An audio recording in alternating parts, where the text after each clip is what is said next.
मुझे ये बताइए कि आपने रियल एस्टेट इंडस्ट्री को तो इंडिया में रेवोल्यूशनाइज कर दिया, from that traditional real estate to fractional real estate in holiday homes. अब फ्रैक्शन के आगे भी क्या और छोटे पीस करने का प्लान है प्रॉपर्टी का? देखिए, प्लान तो बहुत कुछ है आगे का। अभी हम लोग ब्लॉकचेन पे काम कर रहे हैं। ओके। अगर दुबई मार्केट में अभी आपने न्यूज़ सुनी होगी, 2 घंटे में एक प्रॉपर्टी सोल्ड आउट हो गई पूरी। तो बेसिकली ये टोकनाइजेशन बोलते हैं इस चीज़ को। ओके। 2 चीज़ें हैं इसमें, एक तो सिक्योरिटी टोकन्स होते हैं जी। NFTs होती हैं। तो अभी हम लोग वही टेक्नोलॉजी को एक्सप्लोर कर रहे हैं कि हमारे मॉडल पे कौन सा टेक ज़्यादा सूट करेगा। एक टोकनाइजेशन का वे भी है जाने के लिए, और एक NFT का रास्ता भी है कि यूटिलिटी टोकन्स भी हम। क्या फ़र्क है टोकनाइजेशन और NFTs में? देखिए, टोकनाइजेशन जो होते हैं, टोकन्स कैन बी फंजेबल।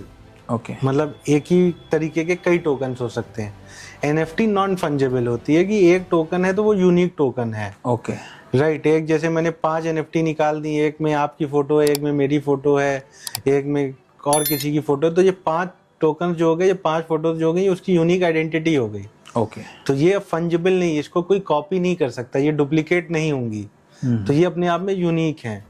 और जो टोकनाइजेशन होता है वो क्या होता है, एक प्रॉपर्टी के 1000 टोकन्स हो सकते हैं, same tokens with the same characteristics, and there will be multiple tokens. Okay. अब इसमें टेक जो ब्लॉकचेन पीछे ERC40 टोकन्स, ERC70, अगर आप डीप डाउन जाएंगे तो there are multiple layers to it. अब इससे फ़ायदा क्या होता है ब्लॉकचेन पे हम लोग ऑलरेडी, अगर मैं बताऊं तो ब्रिकेट, हम लोग जितना भी डेटा हमारा है हम लोग ऑलरेडी ब्लॉकचेन पे ही स्टोर कर रहे हैं। ओके। हाँ, ये हम दैट KYC डाटा ऑफ ये हम योर ट्रांजैक्शंस। हाँ, ये हम किसी को बताते नहीं या प्रमोट नहीं करते हैं, क्योंकि अभी इंडिया में बहुत ही नेसेंट स्टेज पे लोग इसको अंडरस्टैंड नहीं करते हैं जी। बट इसको करने के बहुत सारे एडवांटेजेस हैं। सबसे पहला एडवांटेजेस है ट्रांसपेरेंसी, कि अगर आप मेरी चेन पे जाओगे, ब्लॉकचेन पे ब्रिकेट की, तो आप जितने भी ट्रांजैक्शन में रियल टाइम बेसिस पे आप देख सकते हो कब किसने कितने में ब्रिक खरीदा, कब किसने में।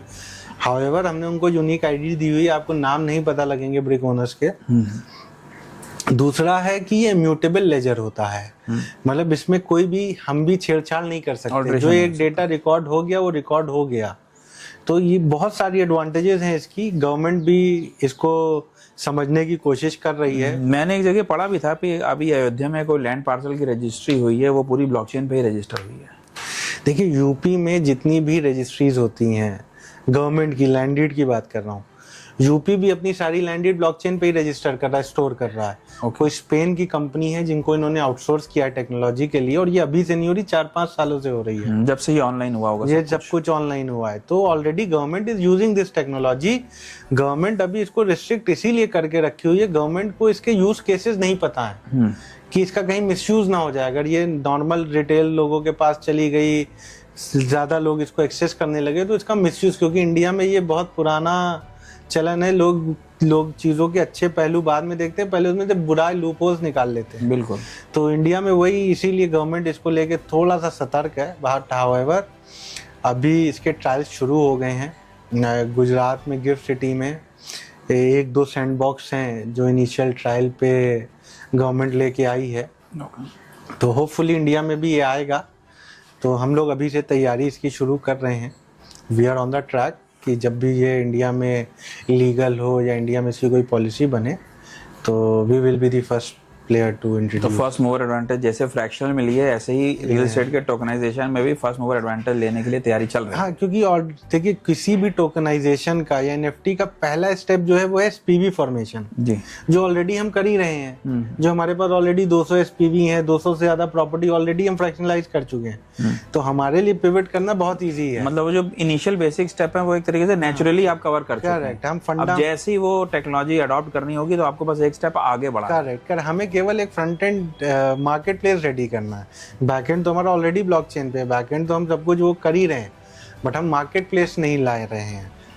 चलिए, माय बेस्ट विशेस कि बहुत जल्दी ब्रिकेट के हम लोगों को टोकन्स भी मिले, और छोटे से छोटा, मतलब अभी फ्रैक्शन आपका जा रहा है 5 लाख 7 लाख से शुरू हो रहा है, और मेरे ख्याल से जब आप टोकनाइजेशन पे आएंगे तो ये चीज 25,000 हो जाएगी। यस, मतलब 20-25 हज़ार रुपए, 30 हज़ार रुपए में रिटेल इन्वेस्टर पार्टिसिपेट कर पाएगा रियल स्टेट में। रियल एस्टेट में। और ये जो एक बहुत रिवोल्यूशनरी चेंज होगा इंडियन रियल एस्टेट मार्केट में ये। इससे लिक्विडिटी बढ़ेगी।